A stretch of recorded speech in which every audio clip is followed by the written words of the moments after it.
రాష్ట్రంలోని వివిధ పోటీ పరీక్షలు ముఖ్యంగా గ్రూప్స్ అదేవిధంగా డిఎస్సికి సంబంధించి ప్రిపేర్ అవుతున్న చాలామంది తమ్ముళ్ళు చెల్లెళ్ళు అందరూ కూడా వచ్చి ప్రధాన ప్రతిపక్షమైన భారత రాష్ట్ర సమితి మాకు అండగా నిలబడాలి. ఈ రాష్ట్రంలోని నిరుద్యోగ యువత మరి ఆనాడు కేసీఆర్ గారి ప్రభుత్వం ఉన్నప్పుడు కూడా మేము ఆనాటి ప్రభుత్వం మీద పోరాటాలు చేసినాము.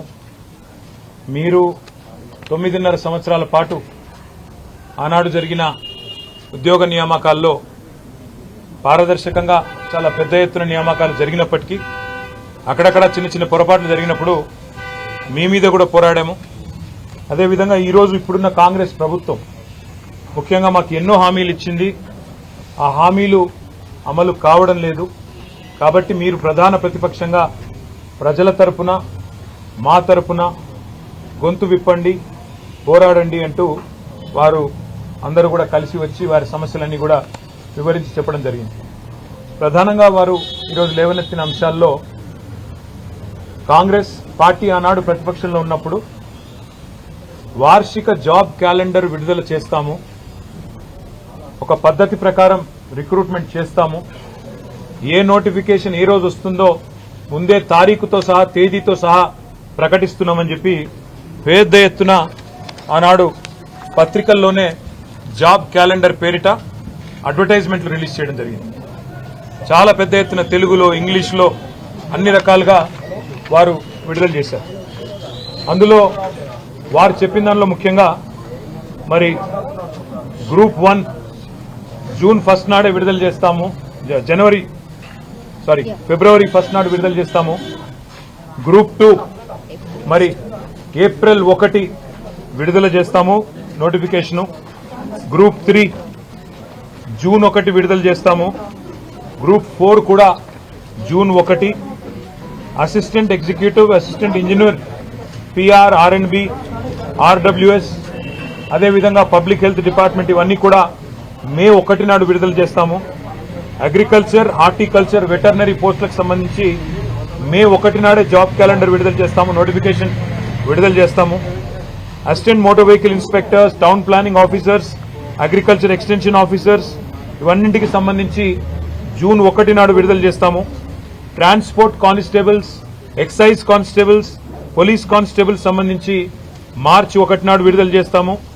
జూనియర్ లెక్చరర్లు, పాలిటెక్నిక్ లెక్చరర్లు, డిగ్రీ కాలేజ్ లెక్చరర్లు, అసిస్టెంట్ ప్రొఫెసర్లు, ఫిజికల్ డైరెక్టర్లు వీటికి సంబంధించి ఏప్రిల్ 1కి విడుదల చేస్తాము. ఉపాధ్యాయులకు సంబంధించి ఇట్లా డిఎస్సి, మెగా డిఎస్సి విడుదల చేస్తాము.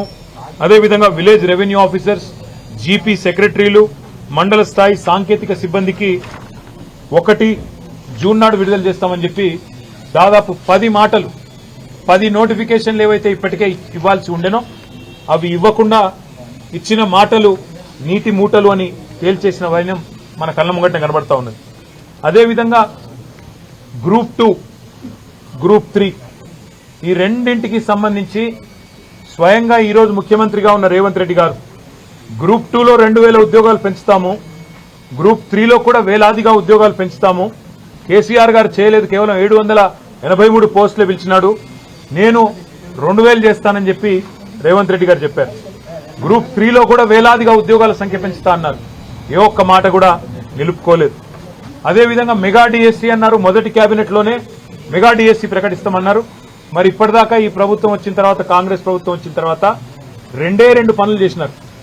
కేసీఆర్ గారి ప్రభుత్వంలో ఇచ్చిన గ్రూప్ 1 నోటిఫికేషన్ రద్దు చేసి తిరిగి 60 పోస్టులు యాడ్ చేసి కొత్తగా రీనోటిఫై చేసినారు. మెగా డిఎస్సీ అన్నారు, దగా డిఎస్సీ చేసినారు. కేసీఆర్ గారు 5000 ఉద్యోగాలతో డిఎస్సీ ప్రకటిస్తే దాన్ని రద్దు చేసి ఇంకొక 5000 మాత్రమే కలిపి ఇవాళ రెండోసారి మళ్లీ డిఎస్సీ అని మోసం చేసే ప్రయత్నం చేస్తా ఉన్నారు.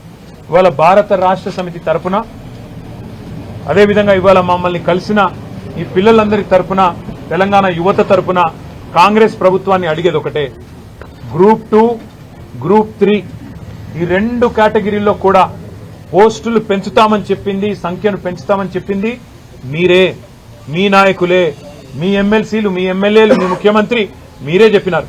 ఇవాళ సాంకేతిక సమస్యలు చెప్పి తప్పించుకునే ప్రయత్నం చేస్తా ఉన్నారు. కానీ వదిలిపెట్టే సమస్య లేదు. శాసనసభలో నిలదీస్తాం, అదేవిధంగా రాజ్యసభలో నిలదీస్తాం, శాసన మండలిలో నిలదీస్తాం. మాకెక్కడెక్కడైతే చట్టసభల్లో అవకాశం ఉందో అక్కడక్కడ ప్రతి చోట కూడా వదిలిపెట్టం, నిలదీస్తాం. అదేవిధంగా ఈ తమ్ముళ్ళకి చెల్లెలకు కూడా నేను చెప్పినాను, ప్రతి ఎమ్మెల్యేను కలవండి, ప్రతి నాయకుడిని కలవండి, ప్రతి ప్రజాప్రతినిధిని కలవండి, తప్పకుండా మద్దతు కూడగట్టండి. కేసీఆర్ గారు తెలంగాణ ఉద్యమానికి ఎట్లా అయితే మద్దతు కూడగట్టినారో మీరు కూడా అదే పని చేయండి అని చెప్పి కూడా వారికి నేను విజ్ఞప్తి చేసిన. వారు ఇంకొక విషయం కూడా నా దృష్టికి తెచ్చినారు. ఆనాడు శాసనసభలో బట్టి విక్రమార్క గారు 1:100 రేషియోలో మెయిన్స్ కి పిలవాలి, ఎక్కువ మంది గ్రామీణ ప్రాంత యువకులకు యువతకు కూడా అవకాశం వస్తుందని చెప్పి నిండు శాసనసభలో ఆనాటి ప్రతిపక్షంలో ఉన్న నాయకుడు శాసనసభ్యుడు బట్టి విక్రమార్క గారు ఈరోజు ఉప ముఖ్యమంత్రిగా ఉన్నారు, వారు కూడా డిమాండ్ చేసినారు. ఇవాళ ఈ తమ్ముళ్ళు చెల్లెలు అడిగేది కూడా అదే, 1:100 రేషియోలో మెయిన్స్ కి పిలవండి. కొత్తదేం అడగడం లేదు, కమిషన్ నిర్ణయమే ఫైనల్ అని చెప్పి చాలా స్పష్టంగా ఉంది. 1:100 విషయంలో ఎలాంటి సాంకేతిక ఇబ్బందులు లేవు. గతంలో మీరు చేసిన డిమాండ్ నే వాళ్ళు తిరిగి ఉటంకిస్తున్నారు కాబట్టి దాన్ని కూడా నెరవేర్చండి అని కోరుతా ఉన్నాం. దాంతో పాటు ఇప్పుడు వరుసగా మేము గతంలో పిలిచిన ఉద్యోగాలు కొత్తగా వీళ్ళు ఇచ్చిన నోటిఫికేషన్ ఏం లేవు. టెట్ మే 20 నుంచి జూన్ 3 వరకు ఉంది. గ్రూప్ 1 ప్రిలిమ్స్ జూన్ 9 నుంచి 9వ తారీఖు నాడు ఉంది. అదేవిధంగా డిఎస్సి జూలై 17 నుంచి 31 వరకు ఉంది. 2,25,000 మంది పోటీ పడతా ఉన్నారు. గ్రూప్ 2 ఏదైతే సంఖ్య పెంచకుండా మోసం చేస్తున్నారో ఆ గ్రూప్ 2 ఆగస్టు 7, 8కు ఉన్నది. గ్రూప్ 1 మెయిన్స్ అక్టోబర్లో ఉంది. గ్రూప్ 3 నవంబర్లో ఉంది. చాలా మంది పిల్లలు ఇది రాసిన వాళ్ళే అది కూడా రాస్తారు. కాబట్టి కొద్దిగా వీటిని కూడా స్టాగర్ చేసి పిల్లలకు తగు మొత్తంలో ప్రిపేర్ కావడానికి కూడా సమయం ఇవ్వాలని చెప్పి కూడా వాళ్ళు కోరుతా ఉన్నారు. నిష్పత్తి 1:100 మెయింటైన్ చేయమని ఇచ్చిన మాట ప్రకారం 10 నోటిఫికేషన్లు ఏవైతే ఇవ్వాల్సి ఉండి తప్పినరో వాటిని పిలవండి. మొదటి సంవత్సరంలోనే 2 లక్షల ఉద్యోగాలు ఇస్తామన్న మాట నిలబెట్టుకోండి. వార్షిక జాబ్ క్యాలెండర్ విడుదల చేయండి. లేకపోతే తెలంగాణ యువతకు దన్నుగా మద్దతుగా ప్రత్యక్ష పోరాటానికి కూడా భారత రాష్ట్ర సమితి యొక్క విద్యార్థి యువజన విభాగం, మా ప్రజాప్రతినిధులు అందరం కూడా కదం దొక్కుతాం. అందరం కూడా రోడ్డు మీదకి వస్తాం. ఏ నిరుద్యోగులైతే మిమ్మల్ని అధికారంలోకి తెచ్చారో వాళ్లే తప్పకుండా రేపటి రోజున మళ్లీ కథానాయకులై మీ మీద తిరగబడే రోజు కూడా వస్తుందని చెప్పి కూడా ఈ ప్రభుత్వాన్ని హెచ్చరిస్తూ, ఈ డిమాండ్లు ఏవైతే న్యాయబద్దమైన డిమాండ్లు మా తమ్ముళ్లు చెల్లెలు ఇవాళ మాకు ప్రత్యేకించి సమయం తీసుకుని వచ్చి వారు చెప్పినారో ఇవన్నీ కూడా ప్రభుత్వం తప్పకుండా ఆనర్ చేయాలని, చేయకపోతే తప్పకుండా మేము కూడా వారి తరఫున రోడ్డెక్కుతాం, ప్రత్యక్ష కార్యాచరణలో కూడా దిగుతామని చెప్పి కూడా ప్రభుత్వాన్ని హెచ్చరిస్తూ ఇప్పుడు వారిని మాట్లాడవలసిందిగా కోరుతాం.